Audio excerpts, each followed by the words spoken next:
Hello everyone, I hope you guys are all well.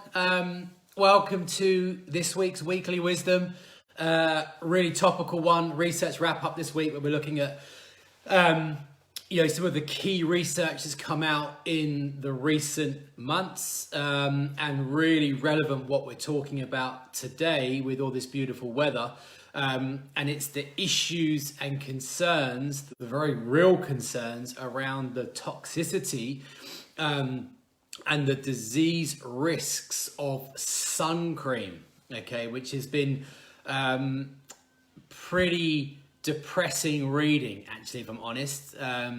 We did a bit of research around this last year for one of the groups at Southampton, and we did some reviews, but in a slightly different context. And looking at it today, the last few days, researching this with a fine-tooth comb, pretty damning research actually in terms of what's going on here as an industry, as a health issue, as a risk factor. So I just wanted to shed some light on that. Hello everybody who's joining. Welcome everyone. Hi Linda. I hope you're well. I hope you're all enjoying the lovely weather.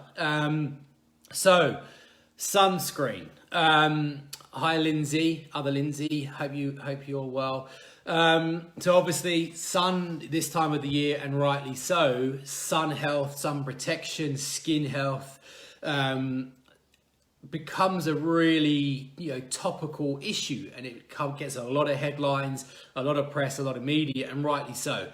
It's pretty clear now around the evidence of excessive skin exposure and skin cancer risks and things like that. Although I don't think the evidence is quite as one way as perhaps the industry makes out, but I won't go into that. That's another issue to talk about later.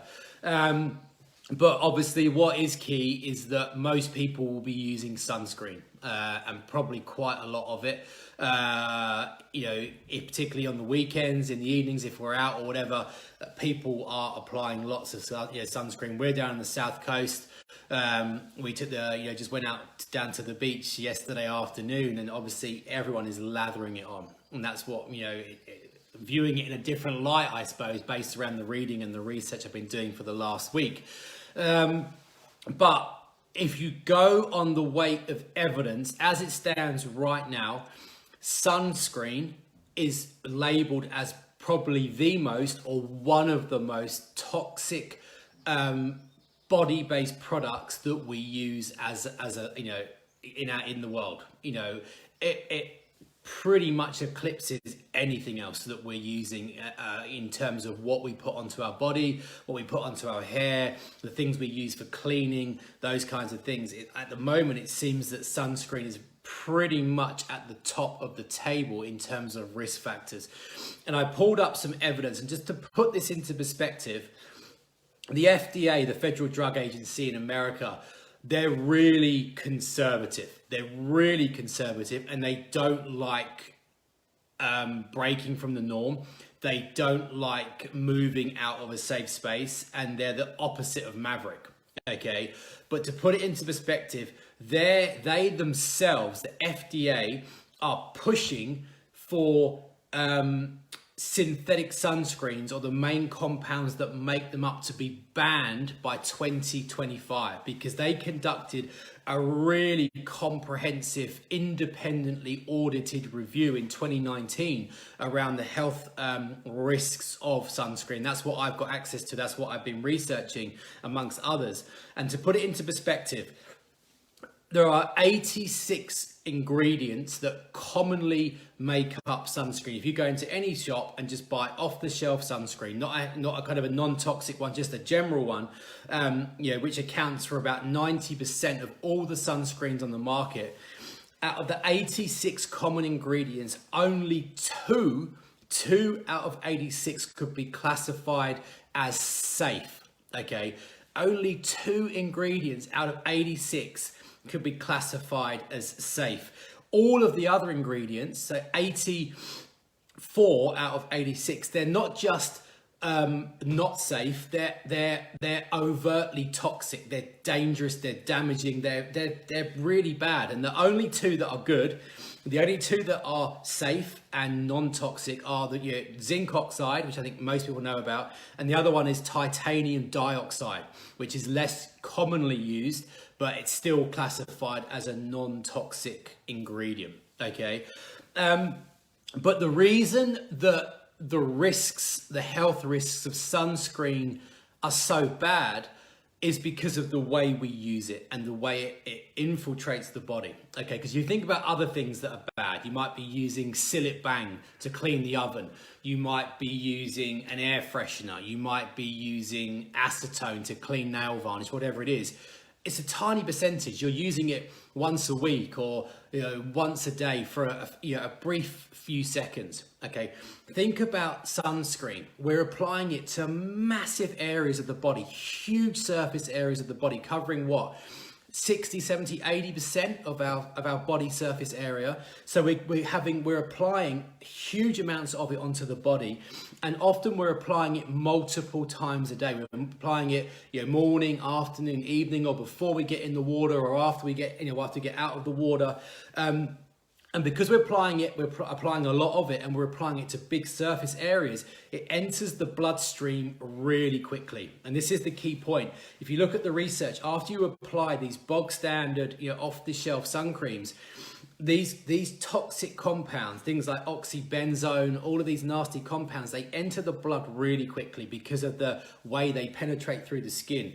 And once they're in the blood, they last there for about 10 to 14 days after the last application. So if you apply sunscreen today, then this time in 10 days, those toxins are still going to be working in the body. So we're applying a lot of it.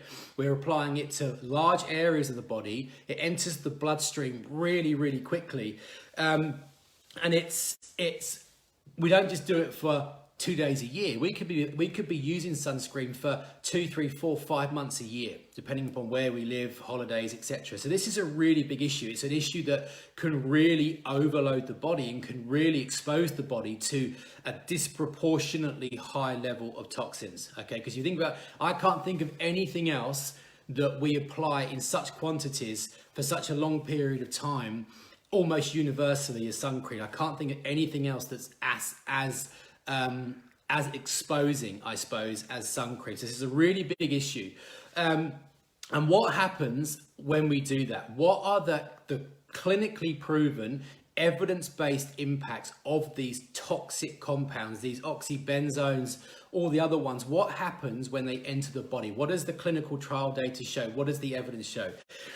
Well, it's a bit like a litany of illness, really. If we look at the biochemical and physiological impacts of these compounds that are entering the bloodstream in massive volumes, here are the main ones. So they're clinically proven to dysregulate our endocrine system. They dysregulate the hormone systems of the body, which means it affects the thyroid, it affects the pituitary, it affects the thymus, it affects the ovaries, testes, it affects the messenger system of the body. And because it affects the hormones, it affects everything. Pretty much every cell in the body is going to become dysfunctional through the effects that these hormones have on, these chemicals have on the hormone system. They lower testosterone, particularly in teenage boys. If you've got kids, grandkids, pretty damning evidence around the effects of sun cream on testosterone levels and the effects that has on growth hormones, brain development, muscle and bone development. It affects estrogen and progesterone levels in women. It's linked to things like PMS, worse perimenopause and worse full menopause. It's linked to birth defects in women who are pregnant. So if you know anyone that's pregnant, this is really important. Maybe the most at-risk cohort. If you know someone who's pregnant, please try and get them to use a natural equivalent, because the birth defects evidence is pretty bad. Very, very clear carcinogenic impacts. Okay. Absolutely clear links between these toxins and particularly hormone sensitive cancers, breast cancers, ovarian cancers, uterine cancers, prostate cancers, testicular cancer, these kinds of things. Links to endometriosis and fibroids in women, skin reactions, obviously the impact it has upon coral reef, damage, profound impacts upon the coral reefs around the world because of the washout into the sea. So there are some products that, they're pretty bad, and it makes good sense to maybe switch to a natural alternative. And there are some products that I think are mandatory. And I am absolutely convinced that, without a shadow of a doubt, that this needs to be one of those products that we don't use unless it's a proper one, unless it's a pure one, unless it's one that is certified to not have these damaging, disease-promoting, toxic compounds in them. That, so toxic that even the FDA wants to ban them. So the key thing to look for, and I've got a really good recommendation here, but the key things to look for is, if you're shopping online, they have to legally list the ingredients of what is used in the sun cream. And the key thing is, don't buy them if they've got names you don't recognize. Okay, if they've got long lists of impossible to pronounce chemicals and compounds that you don't even know what they are, then the chances are it's not going to be good. Okay, so what you want to be looking for is primarily zinc oxide. Zinc oxide is clinically proven to block the UV. Other things are things like vitamin E, vitamin A, arrowroot, jojoba oil, shea butter, all of these kinds of things that are absolutely unequivocally don't contain these toxic compounds. And we've asked around in the last kind of week, we've put the word out, I suppose, on the integrative medicine jungle drums to try and get recommendations on what people are using, what are health conscious people using to protect themselves in the sun, that does away with this pretty significant risk of over-the-counter normal sun creams, okay? And the one that we've had the most consistently positive feedback around in terms of how easy it is to use, cost, ingredients, and the complete and absolute absence of toxins, is something which is a bit of a strange name, but it's called Badger, as in the animal, Badger. Badger SPF 30 zinc sunscreen. Okay, that's the one. And I've been online yesterday, had a look. We've actually ordered some, and the ingredients, all it contains is zinc oxide, arrowroot powder, vitamin E, jojoba oil, and shea butter, and a little bit of vitamin A, and a bit of sunflower oil. Okay, so absolutely, so these are all things that are 100% natural. They're unadulterated, they're pure, they're safe. It's certified sun protection factor 30. You can get one that's 50. So it's independently reviewed. We know it's going to protect us from the UV. We know it's going to protect us from the risks of excess sun exposure, but it's going to do that in a way that doesn't expose us to this absolute litany of really profound health compromising toxins. And I think when I read this FDA report, where they're really calling for these compounds, these chemicals, these products to be banned, I haven't seen that before.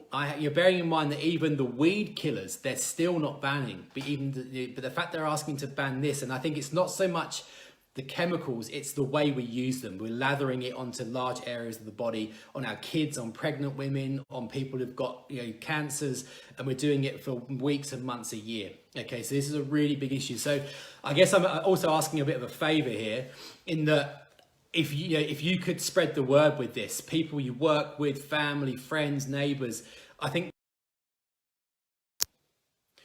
Sorry guys, I'm not sure what happened there. The whole thing just cut out, and it was on all the computers, so I'm not sure if it was a blip with the connection.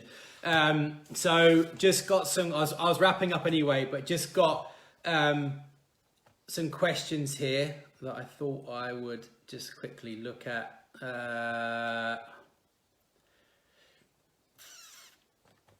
Yeah, so the Badger one would be safe for children. I think they actually do a kids one. So those of you who are asking about the Badger brand, I'm going to post it up in the comments now.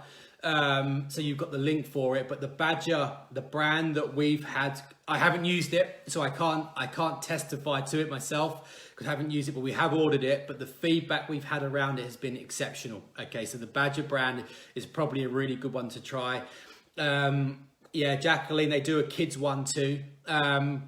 Oh, the favour. Yeah, the favour was just to, good, thank you, Hayley. The favour was just to spread the word, because most people are aware of kind of the common toxins, but this is something that everyone is using. I bet there's not a family in Britain that's not using sun cream in some capacity at the moment.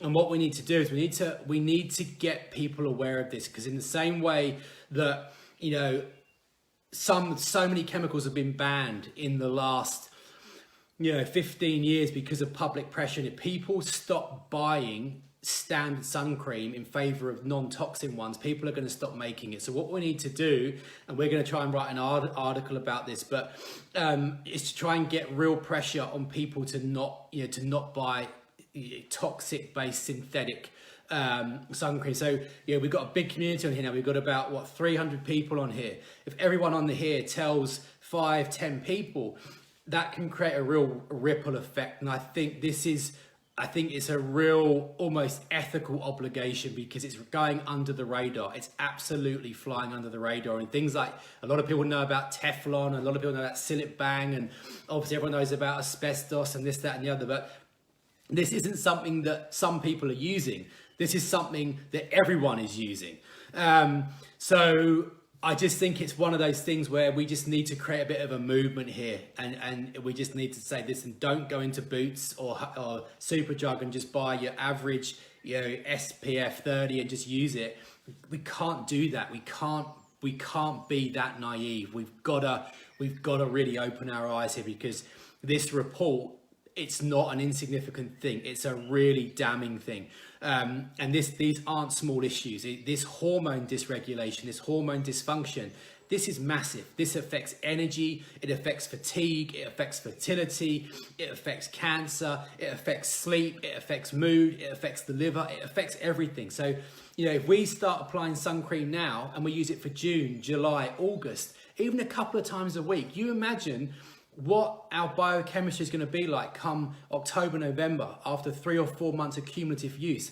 My mind can't comprehend the level of change, negative change that this can kind of cause. So yeah, thank you for reminding me. So I guess my question, my favor was, can we all really take that movement forward and just try and spread the word, because I think it's really key. Okay, Melanie, if your daughter's pregnant, then definitely, I think this is obviously the birth defect risk is still very low. It's, you know, I'm not saying that obviously everyone, but it's significant. So I think, you know, try and stop her using in the conventional sun cream.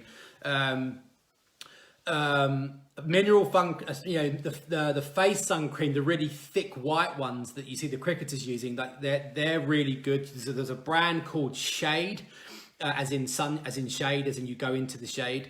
We use that. We've got a drawer full of it. It's not very good for applying it to big areas of the body because it's really thick, but for on top of your ears, on your eyebrows, nose, cheeks, you know, things like that. The Shade cream is brilliant because it's literally zinc oxide. Okay, so they're really key. Ordered. I'm going to buy some Badger in a Mode. I'm going to sing it from the rooftops. We really need to. Is there a way we can share the video to help make our friends? Yeah, there is. Yeah, we're actually thinking about it. I might do a video on the general Facebook page as well, to spread that. But yeah, I'll see if Holly can. Maybe we'll stick it on YouTube. Maybe we'll do it on YouTube so we can share the link. But it will definitely do that so we can share it more widely. So check out the Badger. Like I say, I can't give a personal recommendation because I haven't used it myself. Ours should be here on Friday. But from what I've heard, it's brilliant. So that's what we're gonna kind of trial now.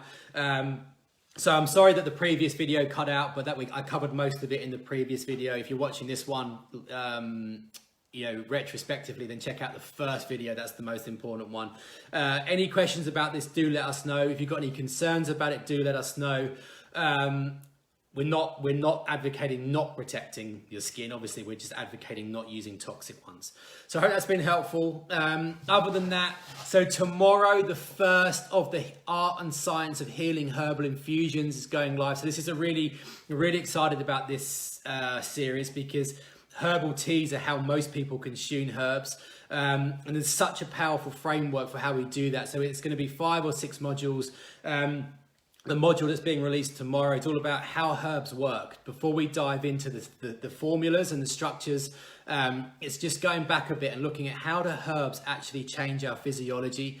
And every week there's going to be an episode and also a recipe guide. So tomorrow I think there's 5 or 6 blends that address things like lung health, immunity, sinuses, coughs, colds, those kinds of things. And every week there's going to be a new range of pre-formulated herbal blends that you can use to build up a bit of a stock as well. So check that out.